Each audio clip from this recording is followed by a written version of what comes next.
Hey guys, it's QuickyBaby and welcome back to World of Tanks, and today I've got a sneak peek for you of an upcoming Tier 8 premium French tank destroyer. It's the AMX Canon DSU. Now I had the pleasure to play this tank at Gamescom, and so that's why I'm able to do a bit of a showcase for you on this vehicle, and hopefully this preview is going to be better than my driving, as we can see here. So just very briefly, this tank has some pretty okay frontal armor, especially if you use the tank's 8 degrees of gun depression. It's also rather fast, and its 105mm main armament is similar to that on a high-tier British medium tank such as the Centurion 7-1, or alternatively on the Charioteer. This is a very fast relocating tank that likes to play a shoot and scoot kind of gameplay.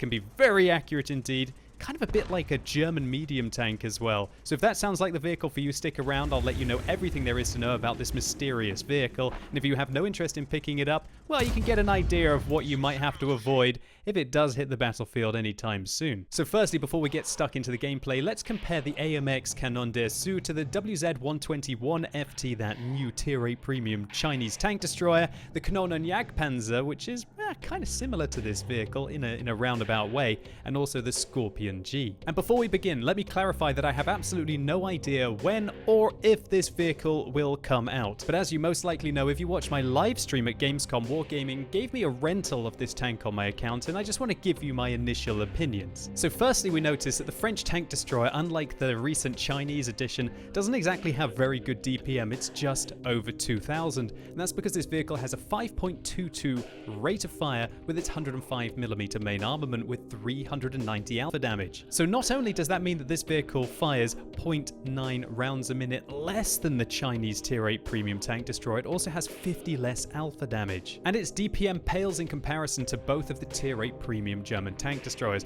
But I'd like to clarify that the DPM on this tank is the balancing factor. It is the weakest aspect of the vehicle. And from here on in, you're going to be quite impressed by the statistics. Firstly, the tank has great penetration, 260mm to be exact, and that's because the vehicle has APCR rounds as standard. And as it has APCR rounds as standard, that means it's got fantastic shell velocity, 1,525, meaning that this thing can snipe like a complete boss compared to most of the other premium tank destroyers at Tier 8. However, if you want to be getting through some extra thick armor at long range, it does also have access to heat ammunition. Now, while your shell velocity will drop significantly, your penetration will go up to 310, and of course, you won't be losing any penetration over long range when you're using high explosive anti-tank ammunition. So next up, let's take a look at the gun handling, and it's great news for the AMX CDA. 2 seconds aim time, and combine this with some pretty darn good dispersion values when both moving, turning the tank, and also when turning the gun, means that the gun handling on this vehicle is fairly similar to the Canon Jagdpanzer and way better than the WZ-121FT, and also slightly better than the Scorpion G. Next up, the accuracy, 0.3, fantastic. Just as good as the Scorpion, better than the Canon, and way better than the Chinese Tier 8. And also, if it's flexibility you're after, you'll be very happy with this vehicle. 20 degrees of gun elevation. That means you can aim up at your opponents even when you're traveling down ridge lines, and also 8 degrees of depression. That is fantastic for angling its armor, as I'm going to showcase shortly. Now onto mobility, and just like most French tanks, this vehicle can shift. It goes at 55 forwards. Sure, that's not quite as good as the German tanks, but take a look at the power to weight ratio. It's nearly 27, and that's massively better than all of the other vehicles in this comparison. When we take a look at the ground resistances, while they're not as good as the other vehicles, they're still not absolutely tragic, which makes this a very fast vehicle. Accelerating, going up hills, going in a straight line, it will leave all the other tanks in its dust, right up until that 70 or 60 km/h top speed limit that you have on the German tanks. However, it's not such good news when we look at the tank traverse. It's 28. That's the worst in this comparison. And when you combine this with fairly poor ground resistances, that means that this has the worst traverse speed, massively worse than that Chinese Tier 8 tank destroyer, which just surprises me so much at how quickly it can turn the vehicle around. So now onto the armor, and it's both good and bad news for the CDA. 100mm at the front, 40 at the side, and 30 at the rear. That means that it's going to be overmatched by all 121mm caliber guns down the side of the tank, but that 100mm of frontal armor is pretty darn good indeed. Just take a look at what happens when you use the 8 degrees of gun depression of this tank. Look, the whole of the upper plate here becomes an auto ricochet for all armor piercing piercing rounds. Heat rounds will still be able to go through at this kind of an angle, but this hopefully gives you an idea of the flexibility that you have if you can work a ridgeline in this tank. Quite often what I did while I was playing this vehicle is even if you can't quite depress the gun, you pop up, hopefully bait a shot from your opponents, and then you progress over the ridge and engage them. However, be careful, because if you're not using your gun depression, the whole of the front of this tank is easily penetrated by pretty much all tier 7 and higher opponents, and it's only tier 6s that are sometimes going to bounce off you if they're not firing premium rounds.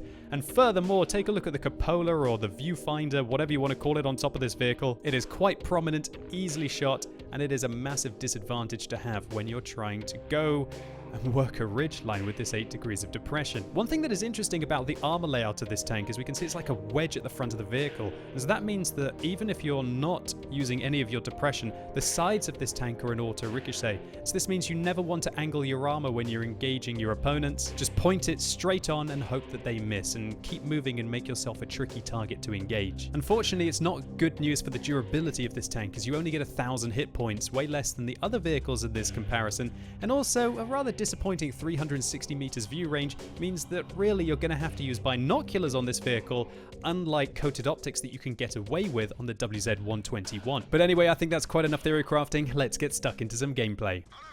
So here we go, rolling out on Erlenberg, and we're in a very nice matchup indeed. We're one of 3 top tier tanks in our Canon Dessous, and it looks like I'm just chilling at the start of this game. I was live streaming from Gamescom every single game that I played in this tank, because I did get a very short period of rental, so I was probably trying to fix something. Maybe I was mesmerized at the fact that Sabaton could have been playing behind me for all I know. Well, actually, I know that Sabaton weren't quite playing behind me live on stage on Wednesday just a couple of weeks ago. How crazy is that? Because I was playing more hilarious tanks, a lot like the KV2 and the like. Anyway, what are we going to do with this vehicle at the start of the game? Well, I'm going to work my way up to the West Ridge. I love this G1 location here. And with gun depression and good camo rating and a nice accurate pokey gun, we should be able to do some good work here. So I'm going to try and work my way into that bush. I don't want to get in the way of the IKV, as you can see there. I just pulled back behind. I think at first it looked like I was going to get in his way, but then I pulled back to give him a little bit of space.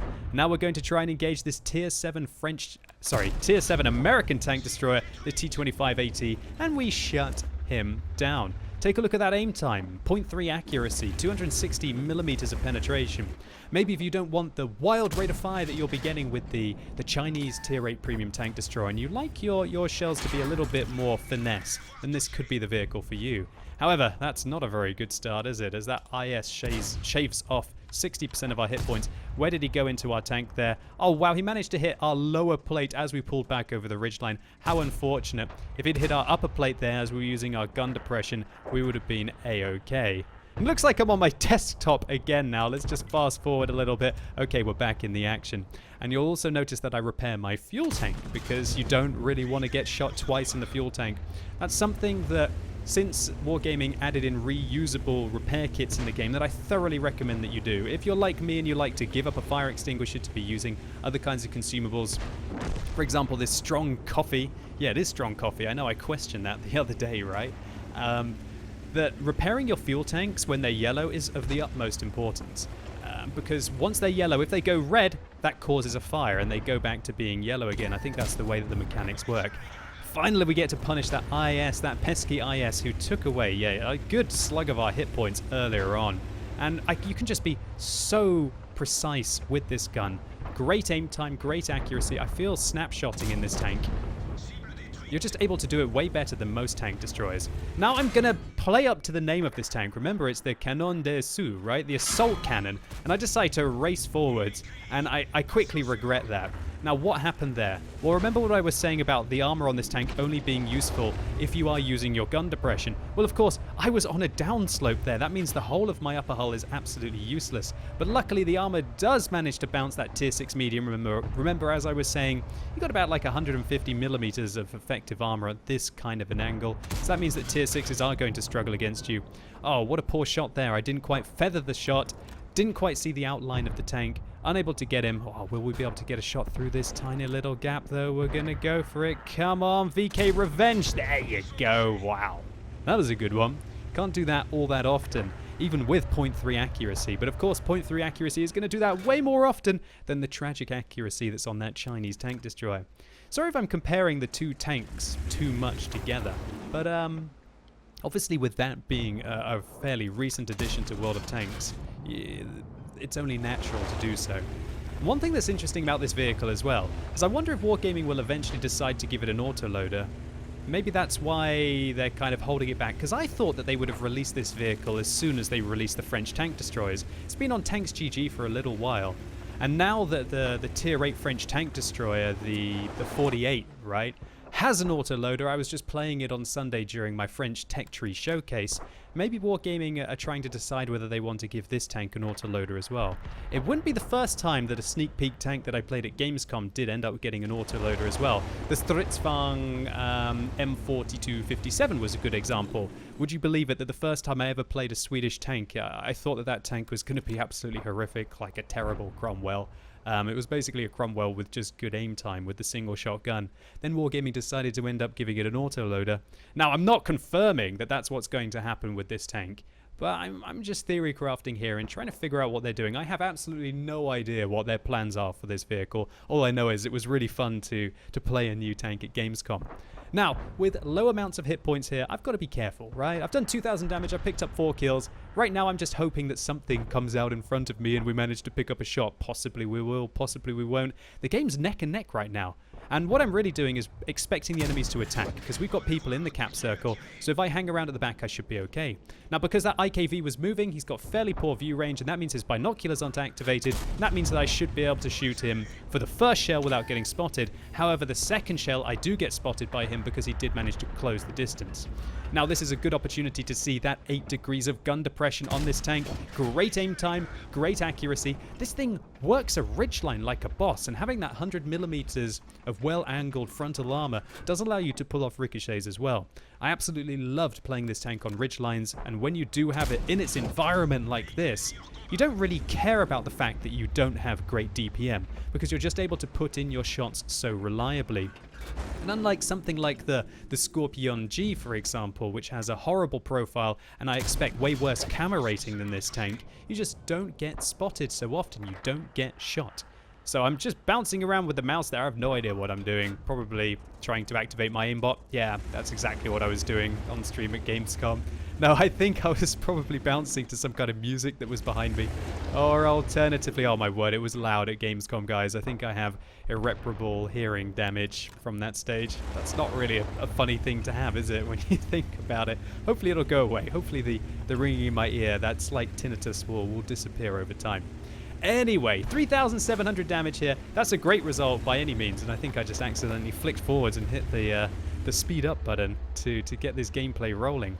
So now it's time to attack.